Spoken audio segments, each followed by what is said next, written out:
Iran மற்றும் Yemen ஹவுதிகளுக்கு ஆதரவாகவும் இஸ்ரேலிய ஆக்கிரமிப்புக்கு எதிராகவும் அதிரடியாக களமிறங்கியிருக்கக்கூடிய சோமாலியா அரசாங்கம் இஸ்ரேலிய ஆக்கிரமிப்புக்கு எதிராக விதித்திருக்கக்கூடிய தடைகளும் சோமாலியாவின் கடற்பிரதேசத்திற்கு அருகாமையில் சென்று கொண்டிருந்த இஸ்ரேலிய ஆக்கிரமிப்பின் சரக்கு கப்பல்களை இலக்கு வைத்து மேற்கொண்ட சோமாலியா போராளிகளின் தாக்குதல்களும் விரிவடையும் எதிர்ப்பச்சுக்களும் தரமான சம்பவங்களும் குர்திஸ்தான் பிரதேசத்திலே உச்ச தாக்குதல்களை மேற்கொண்டு வரக்கூடிய ஈரானும் ஈராக்கிய எதிர்ப்பு குழுக்களும் குர்திஸ் படைப்பிரிவுகளை பாதுகாப்பதற்காக களமிறங்கியிருக்கக்கூடிய அமெரிக்க படைகளும் ஈரானினுடைய அதிரடியான வான் பாதுகாப்பு ஏவுகணை சோதனைகளும் நாளைய தினம் வெள்ளிக்கிழமை நடைபெறப் போகும் பேச்சுவார்த்தைகள் தொடர்பாக ஈரானிய தலைமைகள் எவ்வாறான கருத்துக்களை வெளியிட்டுள்ளார்கள்.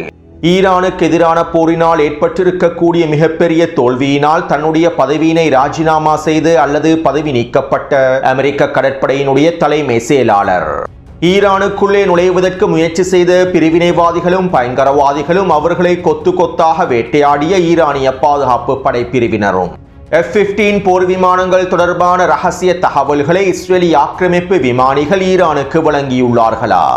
காசா மற்றும் லெபனானிய களமும் ஹிஸ்புல்லா இராணுவத்தின் தொடர்ச்சியான வீரியமான தாக்குதல்களும்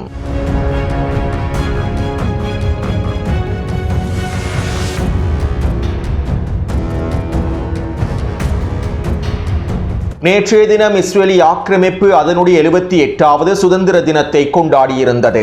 அதாவது பலஸ்தீனிய மக்களுக்கு சொந்தமான பலஸ்தீனிய நிலத்தை முழுமையாக அபகரித்து பலஸ்தீனிய நிலத்தை கொள்ளையடித்து ஆக்கிரமிப்பை உருவாக்கி பலஸ்தீனிய மக்களை வெளியேற்றி பலஸ்தீனிய மக்களை இனப்படுகொலை செய்து பலஸ்தீனிய மக்களை துரத்தி அடித்து 78 வருடங்கள் கடந்துவிட்டன.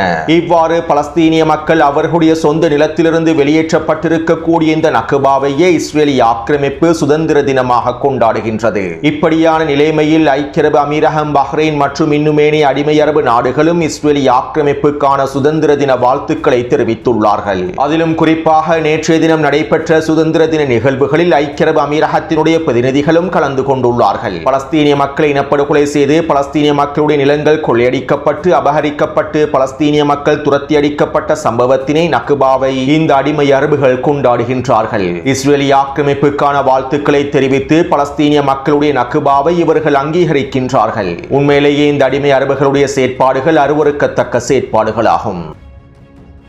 அடுத்து காசாவிலே இஸ்ரேலிய ஆக்கிரமிப்பு ராணுவம் தொடர்ச்சியான வான்வழி தாக்குதல்களையும் பீரங்கி தாக்குதல்களையும் மேற்கொண்டு வருகின்றது. கடந்த 24 மணித்தியாலமாக காசா முழுவதும் இஸ்ரேலிய ஆக்கிரமிப்பு உச்ச வான்வழி தாக்குதல்களை மேற்கொண்டு வருகின்றது. வடக்கு காசாவினுடைய பெய்ட் லாஹியா, பெய்ட் ஹனூன் பிரதேசங்களை இலக்கு வைத்தும் அஞ்சலிலே கருகாமில் இருக்கக்கூடிய பிரதேசங்களை இலக்கு வைத்தும் வான்வழி தாக்குதல்கள் மேற்கொள்ளப்பட்டிருந்தன. நேற்று இரவு முழுவதும் வடக்கு காசாவிலே உச்ச வான்வழி தாக்குதல்கள் மேற்கொள்ளப்பட்டிருந்தன. பலஸ்தீனிய மக்களுடைய கூடாரங்களை இலக்கு வைத்தும் தாக்குதல்கள் மேற்கொள்ளப்பட்டிருந்தன. அதே போன்று மத்திய காசாவினுடைய கிழக்கு பிரதேசமான புரூஜி கிழக்கு பிரதேசத்திலே 4 வான்வழி தாக்குதல்களும் நுஷத் முகாம் பிரதேசத்திலே 3 வான்வழி தாக்குதல்களும் மேற்கொள்ளப்பட்டிருந்தன. அதே போன்று தெற்கு காசாவினுடைய கான் யூனிஸ் பிரதேசத்திலும் ரஃபாவினுடைய வடக்கு பிரதேசத்திலும் உச்ச தாக்குதல்கள் மேற்கொள்ளப்பட்டுள்ளன.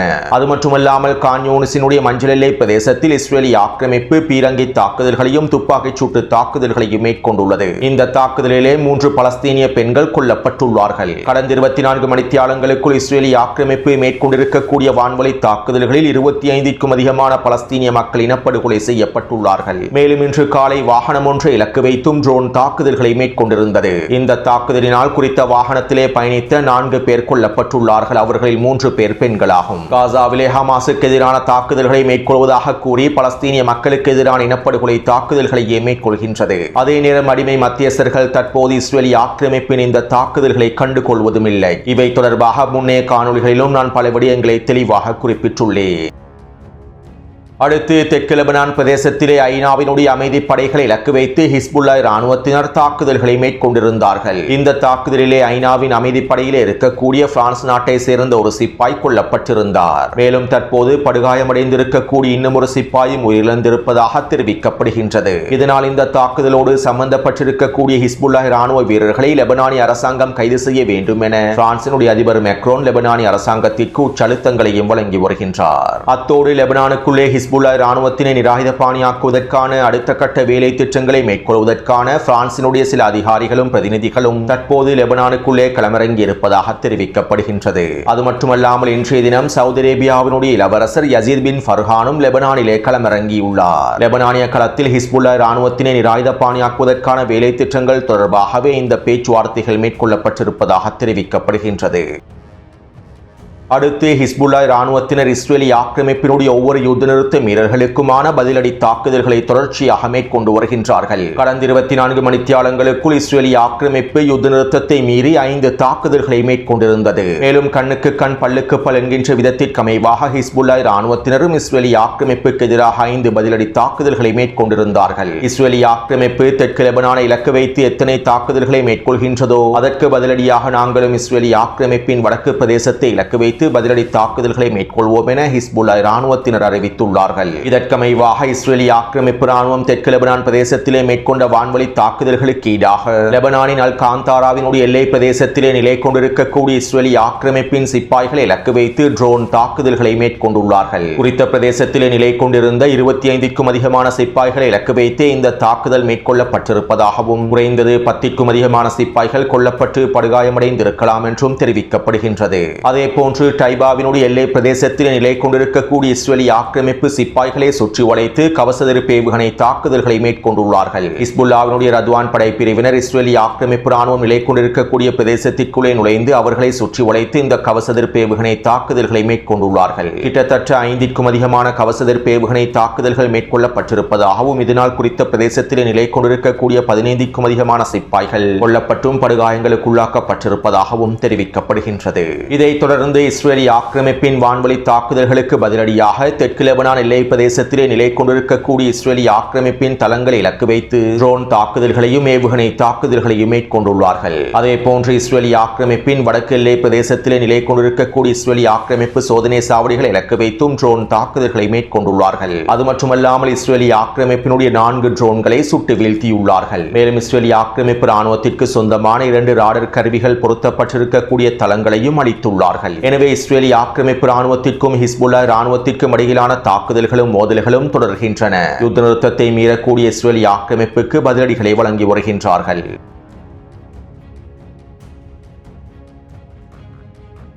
ஹெர்மோஸ் ஜலசந்தி பிரதேசம் முழுமையாக இழுத்து மூடப்பட்டிருப்பதனால் தற்போது கச்சா எண்ணெயினுடைய விலையானது மேலும் படிப்படியாக அதிகரித்து வருகின்றது. அது மட்டுமல்லாமல் உலக நாடுகளுடைய பொருளாதாரத்தில் மிகப்பெரிய சிக்கல்களும் நெருக்கடிகளும் ஏற்பட்டு வருகின்றன. அது மட்டுமல்லாமல் உலக பொருளாதாரமும் மிகப்பெரிய வீழ்ச்சியை நோக்கி நகர்ந்து கொண்டிருக்கின்றன.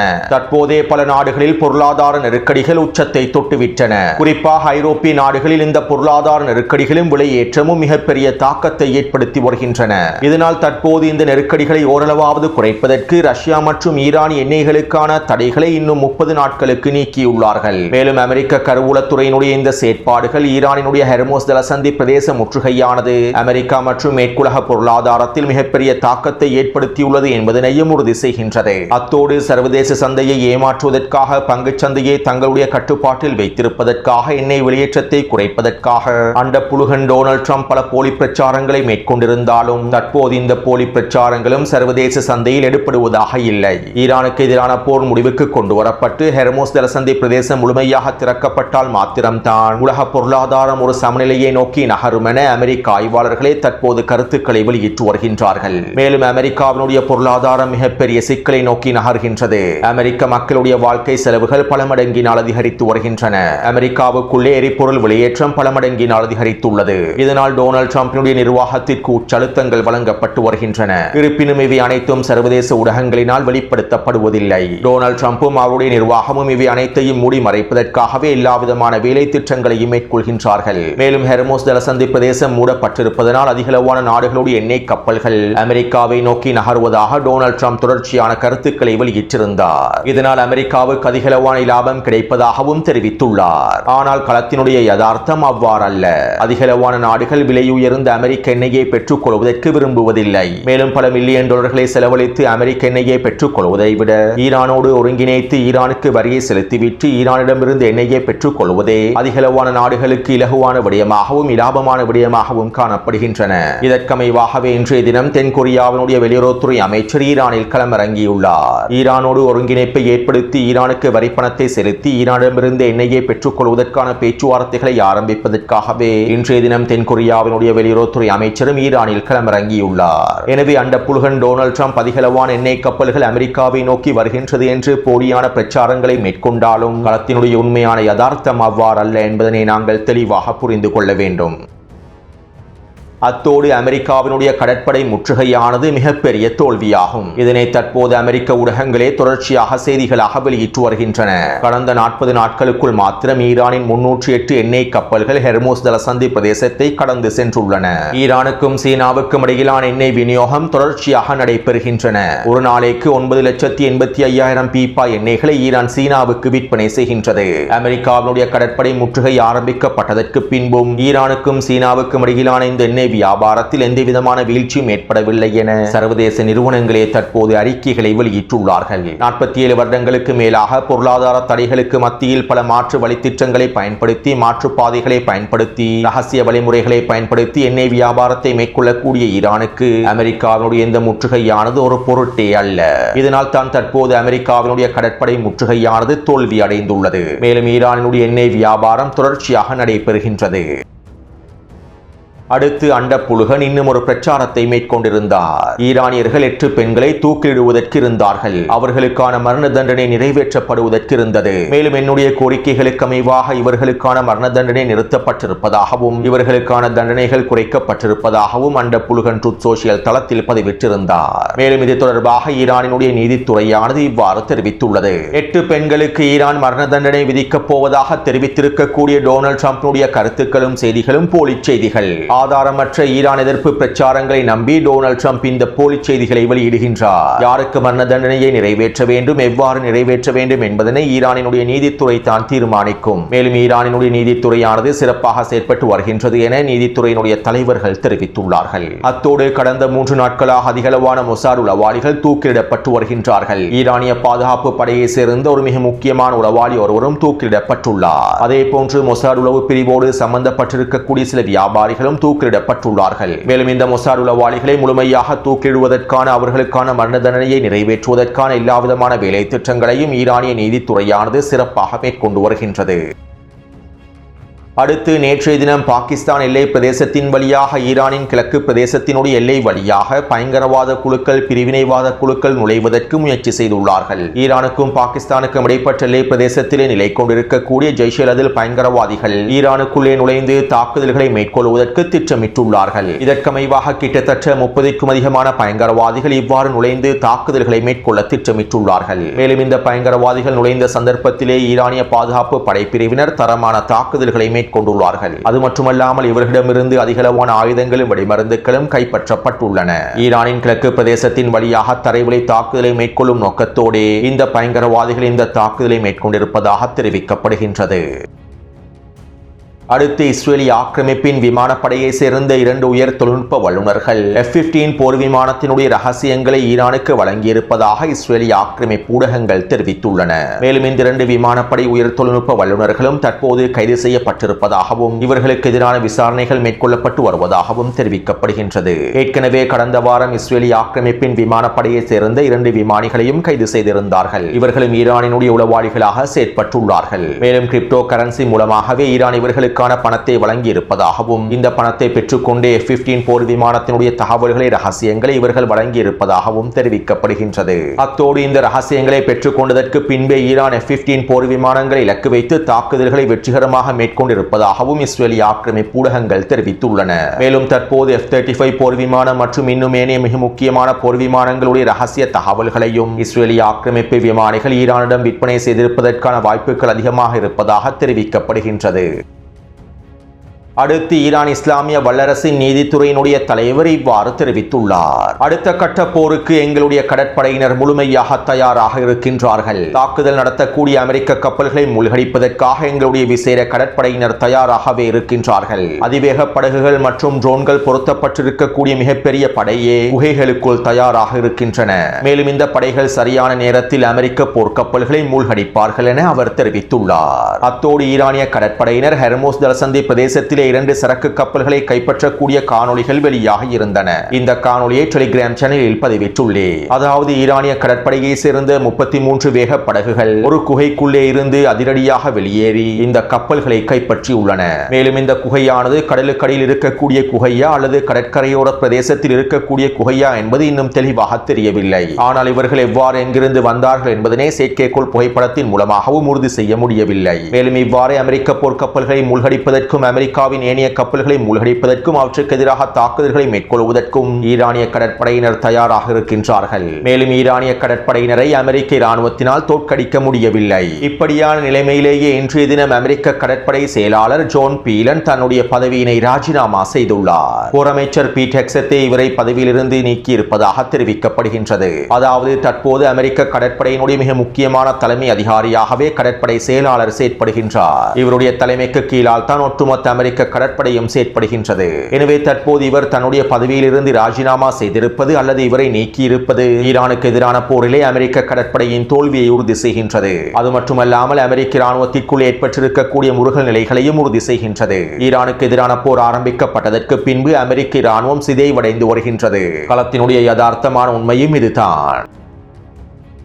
அடுத்து நாளைய தினம் வெள்ளிக்கிழமை பேச்சுவார்த்தைகள் மீண்டும் ஆரம்பிக்கப்படும் என அமெரிக்க ஊடகங்கள் மாத்திரமே செய்திகளை வெளியிடுகின்றன. பாகிஸ்தானிய மத்தியஸ்தர்களும் நாளைய தினம் பேச்சுவார்த்தைகளை ஆரம்பிப்பதற்கு உச்சக்கட்ட வேலை திட்டங்களை மேற்கொண்டு வருவதாக தெரிவிக்கப்படுகின்றது. இருப்பினும் ஈரானிய தலைமைகள் அவர்களுடைய நிலைப்பாட்டை வெளிப்படையாக அறிவித்துள்ளார்கள். பாகிஸ்தானிய மத்தியஸ்தர்களுக்கு இன்றைய தினம் அனுப்பி வைத்துள்ளார்கள். எங்களுடைய முன் நிபந்தனைகளை ஏற்றுக்கொள்ளும் வரையில் நாங்கள் பேச்சுவார்த்தைகளில் கலந்து கொள்ளப் போவதில்லை. இதிலிருந்து நாங்கள் பின்வாங்கப் போவதில்லை. யாருக்கு அழுத்தத்தை வழங்க வேண்டும் என்பதனையும் பாகிஸ்தானிய மத்தியஸ்தர்கள் புரிந்து கொள்ள வேண்டும் என்றும் ஈரானிய தலைமைகள் தெரிவித்துள்ளார்கள். எனவே நாளைய தினம் மீண்டும் பேச்சுவார்த்தைகள் ஆரம்பிக்கப்பட்டாலும் ஈரானிய தலைமைகள் அவற்றிலே கலந்து கொள்ள மாட்டார்கள். அதே நேரம் அமெரிக்காவும் இஸ்ரேலிய ஆக்கிரமிப்பும் நாளை இரவு ஈரானுக்கு எதிரான அடுத்த கட்ட தாக்குதல்களை ஆரம்பிப்பதற்கான வாய்ப்புகளை அதிகமாக இருக்கின்றன. அடுத்து சோமாலிய அரசாங்கம் அதிரடியான அறிவிப்புகளை வெளியிட்டிருந்தது. பாபல் மண்ட பிரதேசத்தினூடாகவும் ஏடன் வளைகுடா பிரதேசத்தினூடாகவும் சோமாலியாவினுடைய கடற்கரை பகுதிகளினூடாகவும் இஸ்ரேலிய ஆக்கிரமிப்புக்கு சொந்தமான எந்த ஒரு சரக்கு கப்பலையும் எண்ணெய் கப்பலையும் நாங்கள் அனுமதிக்கப் போவதில்லை என அறிவித்திருந்தது. மேலும் இந்த அறிவிப்புகளுக்கு பின்பு இன்று மாலை வேளையில் சோமாலியாவின் கடற்பிரதேசத்திற்கு அருகாமையில் சென்று கொண்டிருந்த இஸ்ரேலிய ஆக்கிரமிப்பின் சரக்கு கப்பலை இலக்கு வைத்து தாக்குதல்கள் மேற்கொள்ளப்பட்டுள்ளன. குறித்த சரக்கு கப்பலை பின்வாங்க செய்யும் நோக்கத்தோடு இந்த தாக்குதல்கள் மேற்கொள்ளப்பட்டுள்ளன. சோமாலியாவில் இருக்கக்கூடிய எதிர்ப்பு போராளிகள் சிறிய படகுகள் மூலமாக குறித்த சரக்கு கப்பலை முற்றுகையிட்டு இந்த தாக்குதல்களை மேற்கொண்டுள்ளார்கள். மேலும் ஏடன் வளைகுடா பிரதேசத்தினூடாகவும் பாபல் மண்ட பிரதேசத்தினூடாகவும் நுழைவதற்கான தடைகளையும் விதித்துள்ளார்கள். இதனால் தற்போது இஸ்ரேலிய ஆக்கிரமிப்பின் குறித்த சரக்கு கப்பலானது பின்வாங்கி இருப்பதாக தெரிவிக்கப்படுகின்றது. அதாவது சோமாலியாவுக்குள்ளே 2 பிரிவினைவாத குழுக்கள் பயங்கரவாத குழுக்கள் பண்ட்லேண்ட் சோமாலிலாந்து என்கின்ற பிரதேசங்களை பிரித்துள்ளார்கள். முன்னைய காணொலிகளில் இவை தொடர்பாக நான் குறிப்பிட்டுள்ளேன். மேலும் சோமாலிலாண்டும் பண்ட்லேண்ட் பிரதேசமும் இஸ்ரேலிய ஆக்கிரமிப்போடு நெருங்கிய தொடர்புகளை கொண்டுள்ளார்கள். இஸ்ரேலிய ஆக்கிரமிப்பும் இந்த பண்ட்லேண்ட் மற்றும் சோமாலிலாந்து பிரதேசங்களை அங்கீகரித்துள்ளன. ஐக்கிய அரபு அமீரகமும் இந்த பிரிவினைவாதிகளை முழுமையாக ஆதரிக்கின்றது. இப்படியான நிலைமையில் சோமாலியாவினுடைய இறையாண்மையை பாதுகாக்கும் வகையில் யமன் ஹவுதிகளும் சோமாலிய அரசாங்கத்தோடு பல பேச்சுவார்த்தைகளை மேற்கொண்டிருந்தார்கள். மேலும் சோமாலியாவுக்குள்ளே இருக்கக்கூடிய பண்ட்லேண்ட் மற்றும் சோமாலிலாந்துக்கு எதிராக யமன் ஹவுதி இராணுவத்தினரும் பல நடவடிக்கைகளை மேற்கொண்டிருந்தார்கள். இதற்காக சோமாலியாவுக்குள்ளே எதிர்ப்பற்றுக்களையும் பலப்படுத்தி இருந்தார்கள். இஸ்ரேலிய ஆக்கிரமிப்பினுடைய அங்கீகாரத்தை பெற்றிருக்கக்கூடிய சோமாலிலாண்டையும் பண்ட்லேண்டையும் முழுமையாக நீக்கிவிட வேண்டும் என்பதற்காக ஈரானும் யமன் ஹவுதி இராணுவத்தினரும் பல வேலை திட்டங்களை சோமாலியாவிலே மேற்கொண்டிருந்தார்கள். இதன் விளைவாகவே பல எதிர்ப்பற்று குழுக்களும் சோமாலியாவில் உருவாக்கப்பட்டுள்ளன. மேலும் இந்த எதிர்ப்பு குழுக்களுக்கு சோமாலிய அரசாங்கமும் முழுமையான ஆதரவை வழங்குகின்றது. அது மட்டுமல்லாமல் செங்கடல் பிரதேசத்தோடு சம்பந்தப்பட்டிருக்கக்கூடிய நாடுகளில் உள்ள பல எதிர்ப்பு குழுக்களை யமன் ஹவுதி இராணுவத்தினர் வழிநடத்துகின்றார்கள். இவை தொடர்பாக நான் முன்னைய காணொலிகளில் தெளிவாக குறிப்பிட்டுள்ளேன். தெரிவித்துள்ளேன். எனவே தற்போது யமன் ஹவுதி இராணுவத்தினர் இந்த எதிர்ப்பு குழுக்களுடைய விரிவாக்கத்தையும் மேற்கொண்டுள்ளார்கள். இஸ்ரேலிய ஆக்கிரமிப்பும் ஐக்கிய அரபு அமீரகமும் ஆப்பிரிக்காவினுடைய கொம்பு பிரதேசத்தில் மேற்கொண்டிருக்கக்கூடிய அழுத்தத்தினை ஆதிக்கத்தினை முடிவுக்கு கொண்டு வரும் நோக்கத்தோடு யமன் ஹவுதி இராணுவத்தினர் இந்த வேலை திட்டங்களையும் மும்முரமாக மேற்கொண்டு வருகின்றார்கள். எனவே அடுத்த கட்ட போரில் ஆப்பிரிக்காவிலிருந்தும் பல ஆச்சரியங்கள் நிகழப் போகின்றன. செங்கடல் பிரதேசத்தை ஒட்டியிருக்கக்கூடிய பகுதிகளில் இருந்தும் பல ஆச்சரியங்கள் களமிறக்கப்பட போகின்றன என்பதனை எங்களுக்கு தெளிவாக புரிந்து கொள்ள முடியும். அடுத்து குர்திஸ்தான் பிரதேசத்தை இலக்கு வைத்து ஈரானும் ஈராக்கிய எதிர்ப்பு குழுக்களும் தொடர்ச்சியான ஏவுகணை தாக்குதல்களையும் ட்ரோன் தாக்குதல்களையும் மேற்கொண்டு வருகின்றார்கள். நேற்றிரவும் உச்ச தாக்குதல்கள் மேற்கொள்ளப்பட்டிருந்தன. இப்படியான நிலைமையில் நேற்றிரவு ஈரானிய ட்ரோன்களை சுட்டு வீழ்த்துவதற்காக ஈராக்கினுடைய ட்ரோன்களை சுட்டு வீழ்த்துவதற்காக அமெரிக்க இராணுவத்தினர் நேரடியாக களமிறங்கியிருந்தார்கள். குர்திஸ்தான் பிரதேசத்தில் நிலை கொண்டிருக்கக்கூடிய அமெரிக்காவினுடைய வான்படையும் போர் விமானங்களும் முழுமையாக களமிறங்கி ஈரானிய ட்ரோன்களை ஏவுகணைகளை சுட்டு வீழ்த்துவதற்கான வேலை திட்டங்களை முன்னெடுத்திருந்தன. இருப்பினும் ஈரானும் ஈராக்கிய எதிர்ப்பு குழுக்களும் இதற்கு பிறகு தாக்குதல்களை நிறுத்தப் போவதில்லை. குர்திஸ்தான் பிரதேசத்தில் இருக்கக்கூடிய குர்திஷ் பிரிவினைவாத குழுக்களுக்கு எதிராக ஈரானும் ஈராக்கிய எதிர்ப்பு குழுக்களும் உச்சக்கட்ட தாக்குதல்களை தொடர்ச்சியாக மேற்கொள்வார்கள். அடுத்து நள்ளிரவு வேளையில் ஈரான் அதிரடியான வான் பாதுகாப்பு ஏவுகணை சோதனைகளை மேற்கொண்டிருந்தது. ஈரானுக்கு எதிராக ட்ரோன் தாக்குதல்களோ ஏவுகணை தாக்குதல்களோ மேற்கொள்ளப்பட்டிருக்கவில்லை. அடுத்த கட்ட போருக்கு தயாராகும் வகையிலேயே ஈரான் இந்த வான் பாதுகாப்பு ஏவுகணை சோதனைகளை தொடர்ச்சியாக மேற்கொண்டு வருவதாக தெரிவிக்கப்படுகின்றது. மேலும் இன்றைய தினம் அமெரிக்காவினுடைய அதிகளவான விமானப்படை போர் விமானங்களும் மத்திய கிழக்கை நோக்கி நகர்கின்றன. ஈரானுக்கு எதிரான அடுத்த கட்ட தாக்குதலை ஆரம்பிப்பதற்கான ஃபைனல் ப்ளோ தாக்குதல்களை ஆரம்பிப்பதற்கான எல்லாவிதமான வேலை திட்டங்களையும் அமெரிக்காவும் இஸ்ரேலிய ஆக்கிரமிப்பு மேற்கொண்டு வருகின்றன. எனவே தற்போது நிலைமைகள் உச்சக்கட்ட பதற்றத்தை நோக்கி நகர்ந்து கொண்டிருக்கின்றது என்பதனை நாங்கள் தெளிவாக புரிந்து கொள்ள வேண்டும். அத்தோடு இந்த காணொலி தொடர்பான கருத்துக்களை பதிவிடுங்கள். தொடர்ந்தும் என்னுடன் இணைந்திருங்கள். நன்றி, வணக்கம்.